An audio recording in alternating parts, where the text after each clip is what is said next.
Jessica's on the phone and she's like, I told you we're going to see the dream office. You're so crazy. Yeah, I'm so stupid. Okay, we live. I'm just going to.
Yeah. Welcome. So this is like part two. Part two I'm of so the sorry. of the. No worries. Like I said, for me, I've been telling you that I love this so much because it just so like what I said earlier. If everything is always going your way, you will be lost. Like you will think that you're on top of the world, but you are not. The internet will show you, electricity will show you. I just want to start by saying shout out to DJ Strategy from Don't Look Down for allowing me to use his space because I had no power to this morning. Anyway, I think because you need to get onto your work, we should quickly get into it. You've got a guest there who just visited you, one of your artists. Can she come say It's hi my to my word. peeps? Hi guys. I'm so sorry. She's at work, so I'm also here to see my manager. Hey Jessica. Oh my gosh, this is so dope, guys. Yeah. What do you think You of guys the are new so space? formal. I beg your pardon? What do you think of her new space, Juma Collective? It is, you can see it's a creative space. We are able to hear work will get done. It's beautiful at the same time. It's spacious. It's artistic. The colors are very drawing, if that makes sense. Yeah. I love the yellow and the gray. Like, I think I'm going to stay here literally. That's why I'm here. I mean, at 9 o'clock in the morning. Can I ask just if you guys can put us into one scoop? What are you working on?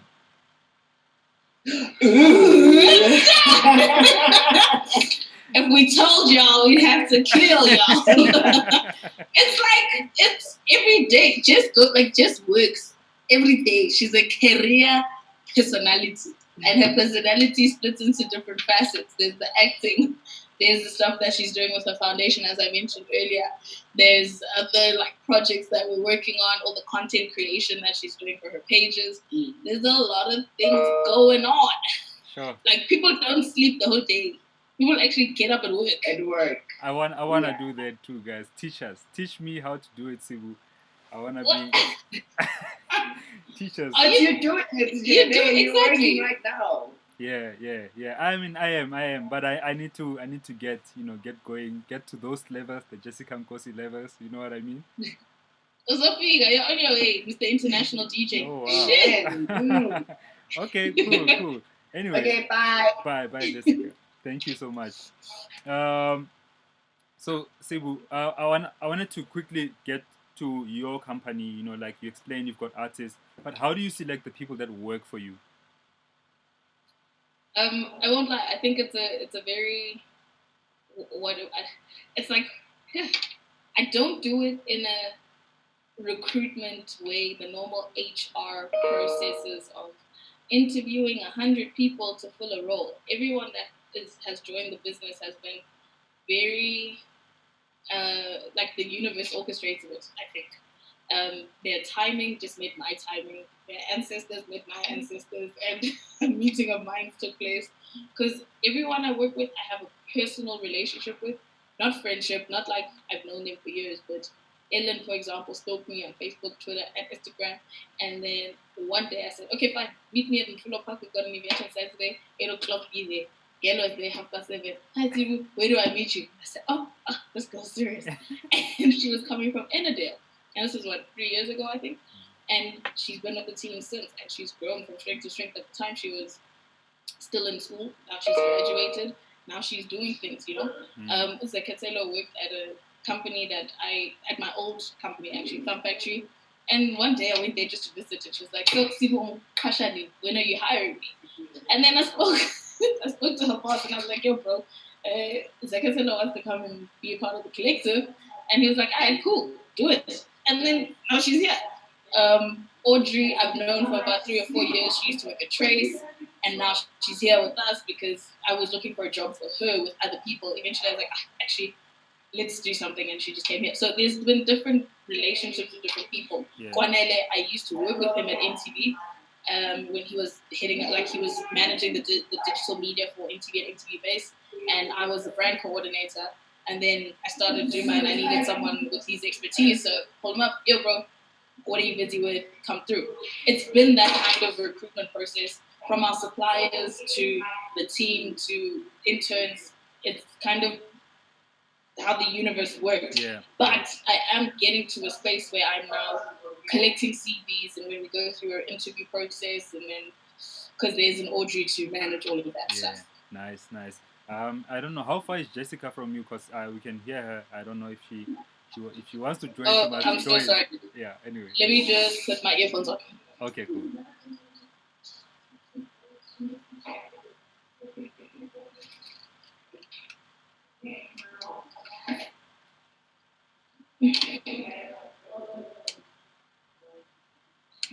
Let's see. Can you hear me?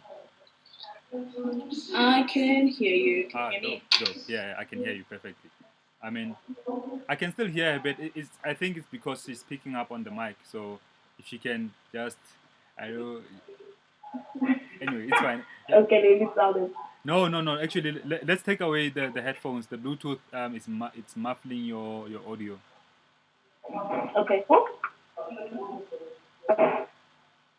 Can you still hear me on your laptop? Yeah, perfect.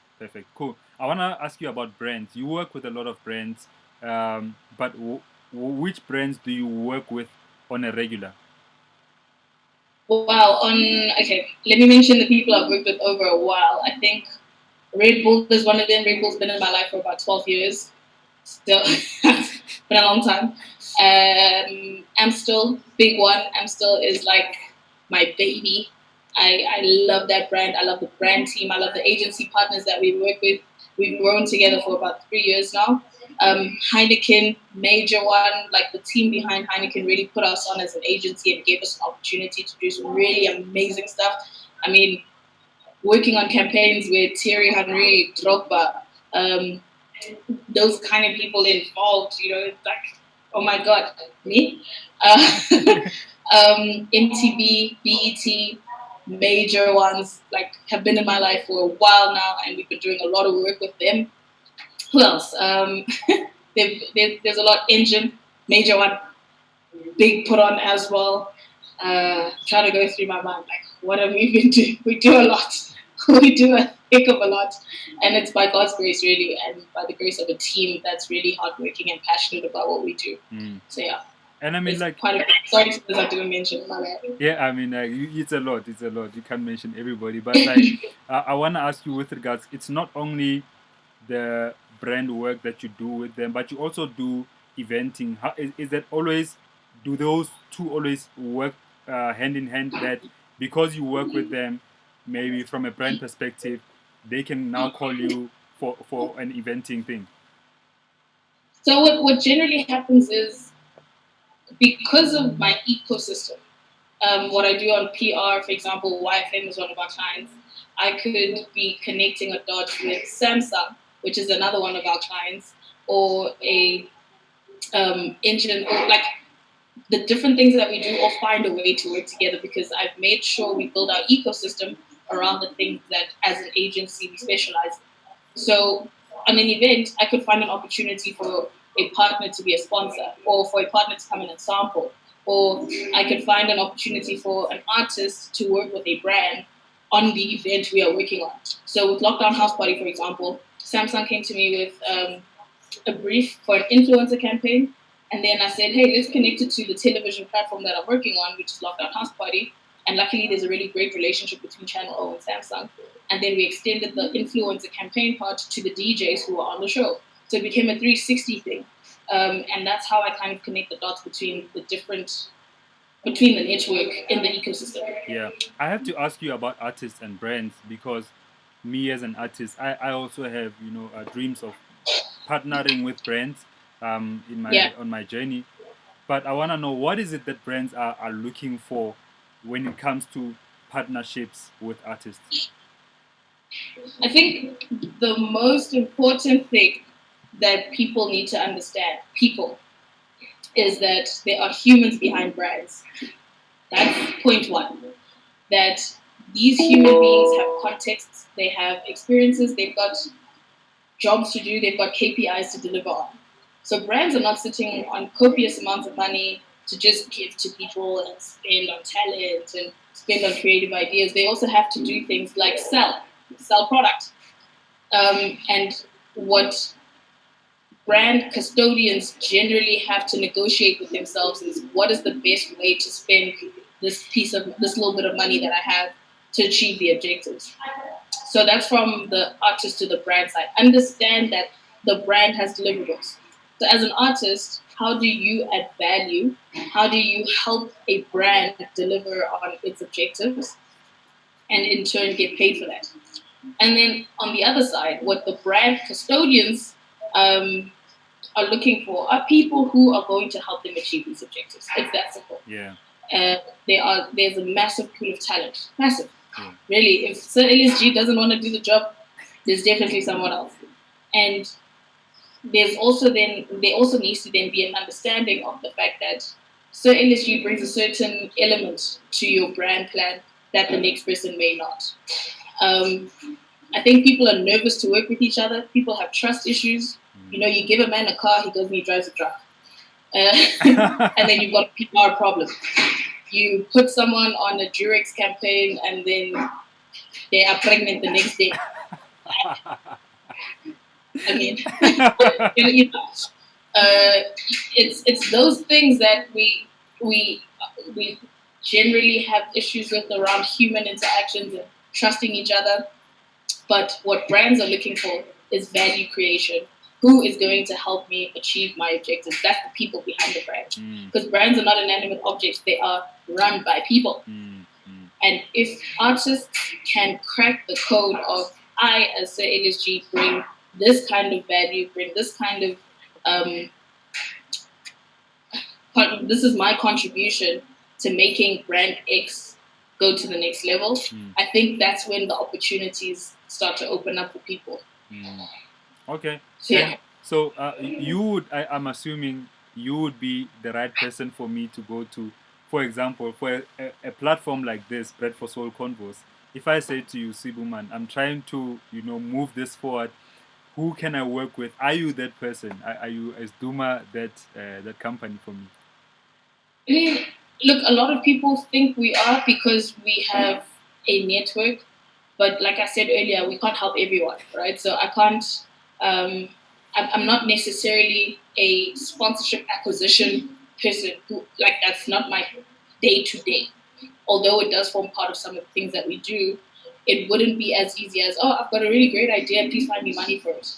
A lot of people have tried, and I've always asked them, if a brand doesn't come on board, will this thing still happen? Because also brands have limited resources. They don't have bottomless budgets to just make people's ideas happen. So no, I'm not the only person. Yes, I am one of the people. And if the property makes sense to the network that I have, then I will naturally assist because there's value for everybody. But if not, then the answer is I can't help you. And I'm very honest about that. Yeah, no, cool, cool. I love that.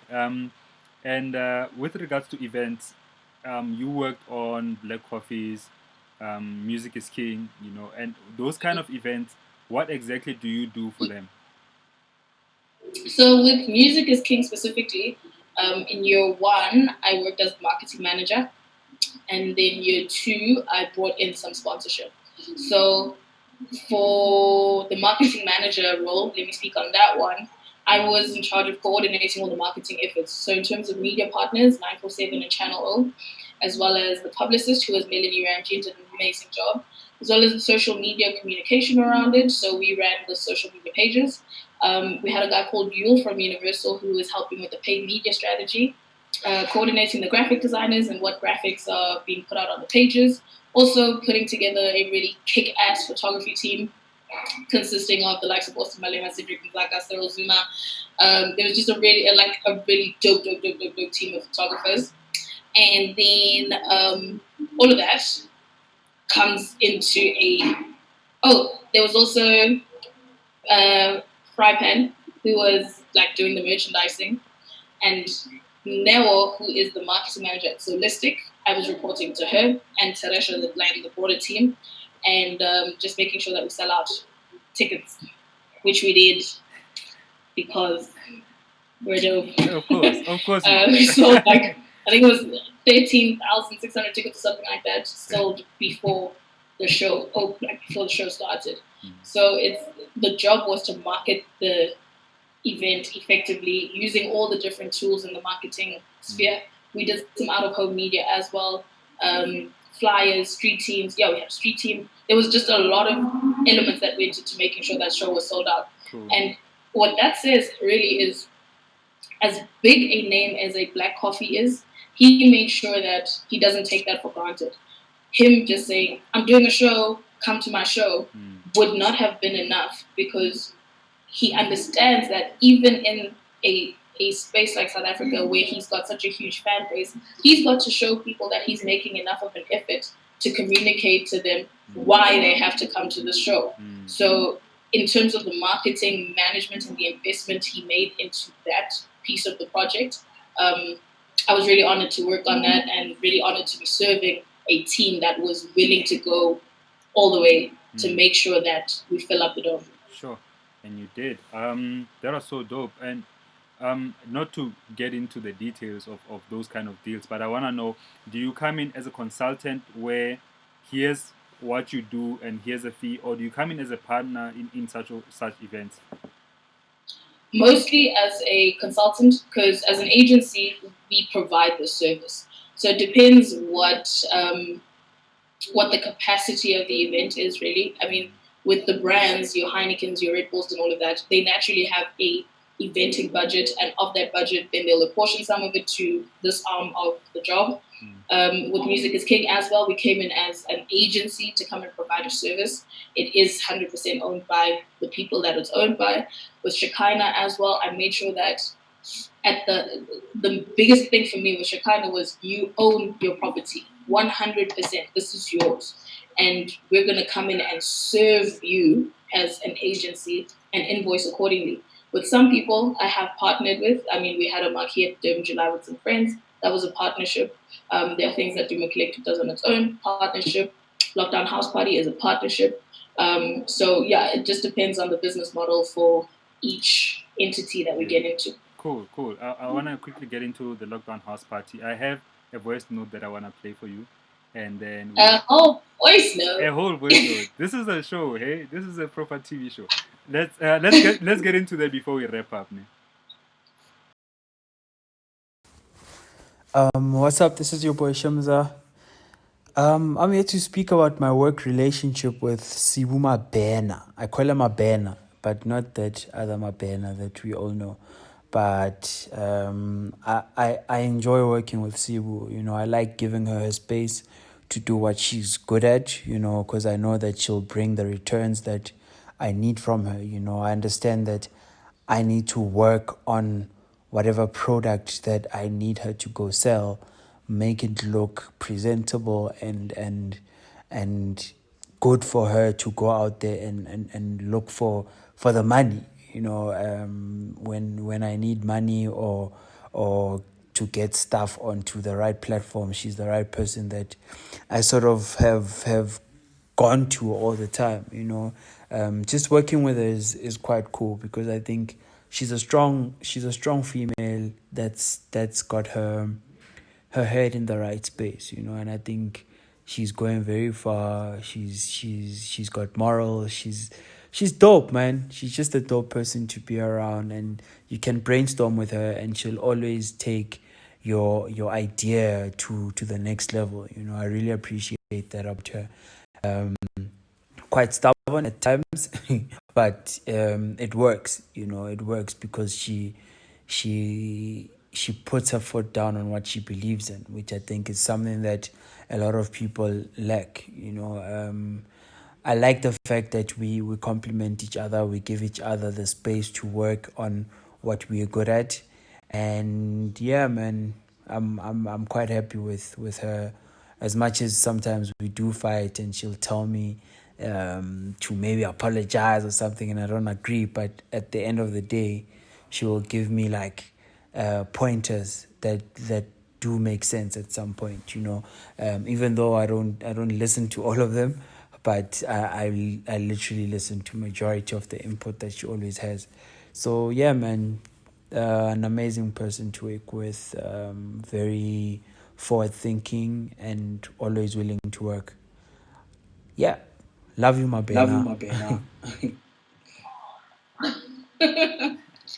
Yeah. Hectic. Hectic. I was not expecting that. I know. I was not ready for that. I know that. Whoa. Dope. I mean, like, it's nice to hear people. Like sometimes, Sibu, you never really get to hear what your people really think about you, you know, and especially the people that you work with. People might say, you dope, but for somebody to say they appreciate that, you would say, man, apologize for this, you know, even if they don't agree with you, but at least you are open enough and you are always straightforward. I really appreciate that about you too, you know. I want to ask you about, because you're so busy, how do you handle your, like, the mental pressures that come with the job that you do? Uh, I'm having a moment right now. So,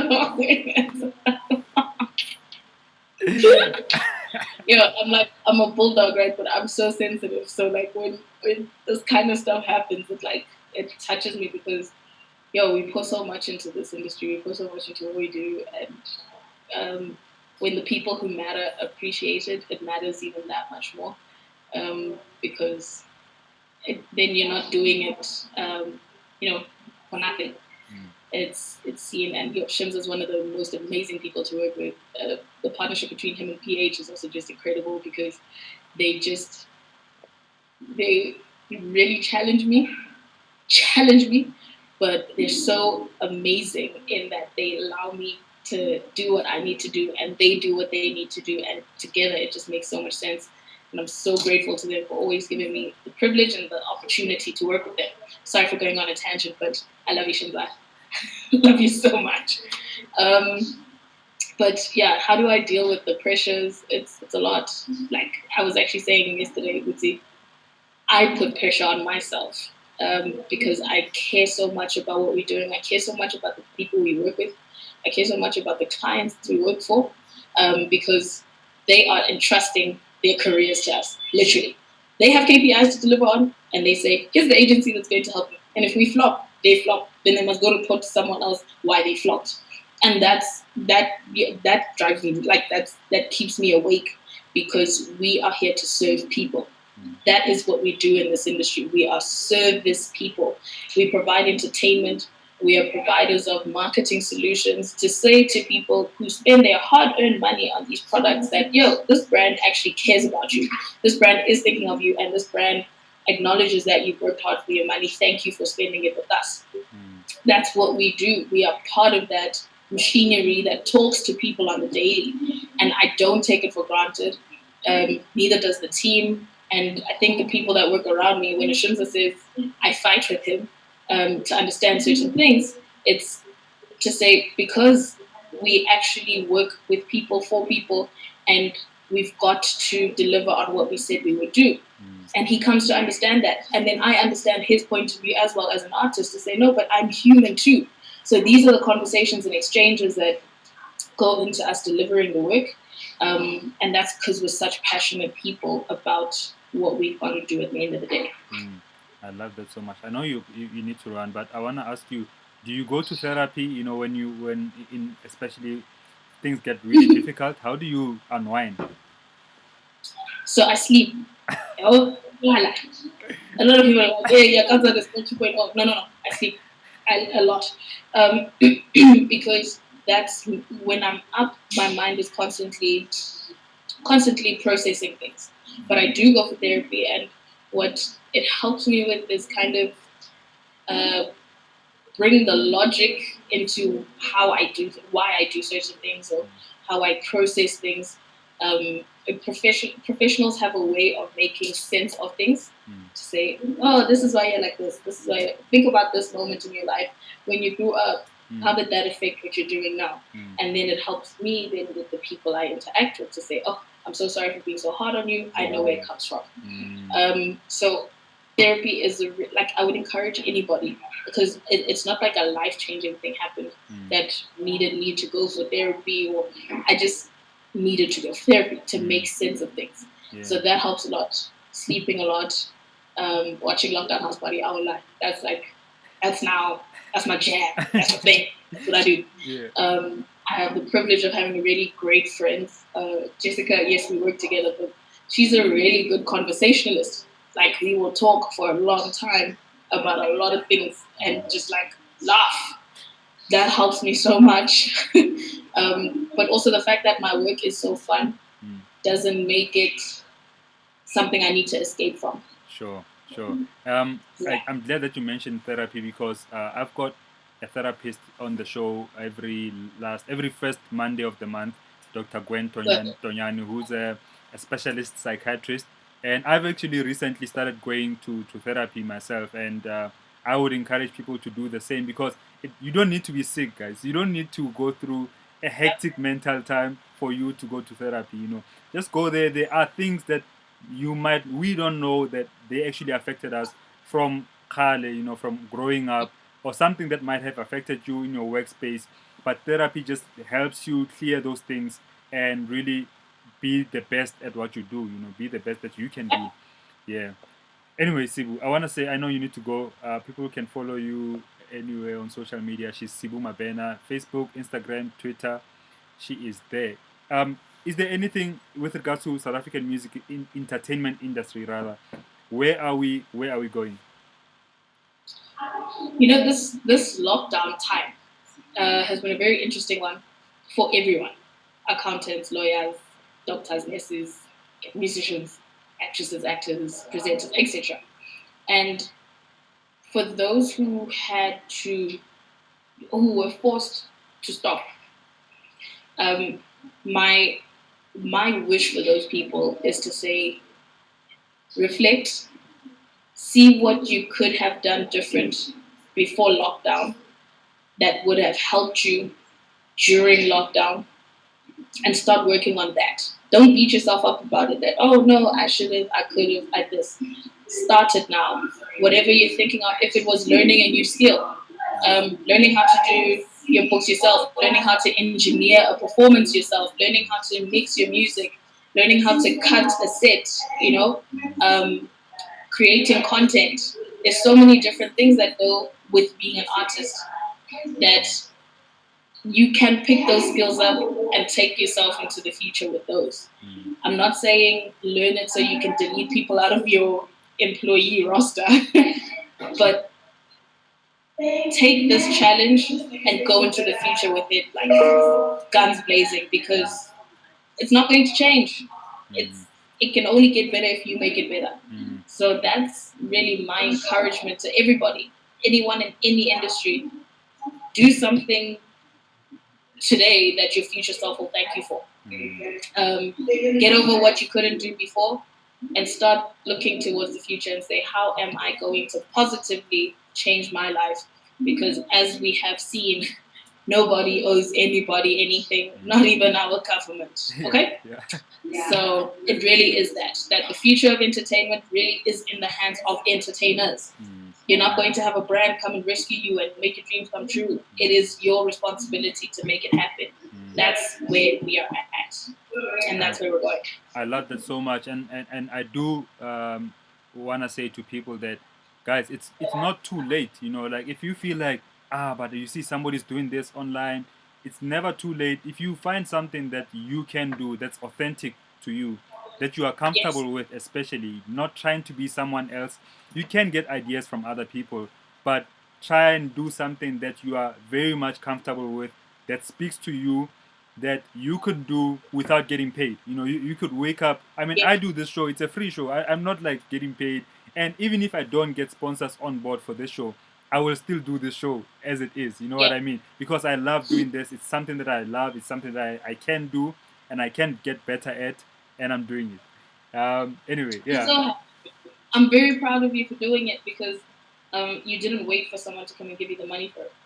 You're making it happen yourself. You're using your network, you're using the people that you know to make this platform grow, and you're actually contributing to the knowledge economy. You're building a knowledge bank for people to come and access free information, and that's growing the industry. And at the time when the opportunity meets your platform, you'll be ready for it, because there could be a brand out there that's like, yo, we're looking for an information portal or an information platform that's in entertainment, and you would be ready to receive that opportunity, where the next person who's waiting for a brand to make it start would lose out. So I'm really proud of you, and I'm so grateful for this opportunity. I'm sorry for all the technical issues, but thank you. Please continue doing it, because what you're doing is dope. You are dope. Thank you so much. One of my favorite songs in life, Cry for Love. You made that song. I can't believe it. The Kalo one, right? Close my eyes. My favorite. So, like, wow. Yeah. I'm honored. Thank you so much, Sibu, for spending your time. Thank you and your knowledge. I wish you all the best for the future as well, for Duma Collective.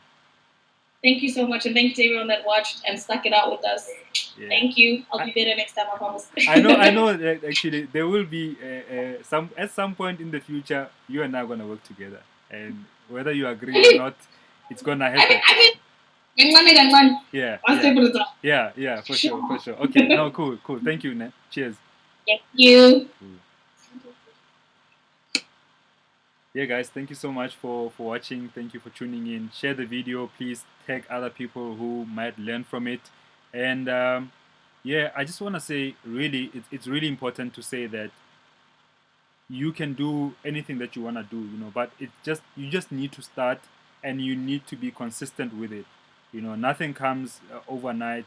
People have worked long hours, 10,000 hours on their dreams. So we can do the same. And if you don't start, 2 years from now, you will be in the same space, so the same space that you find yourself in right now.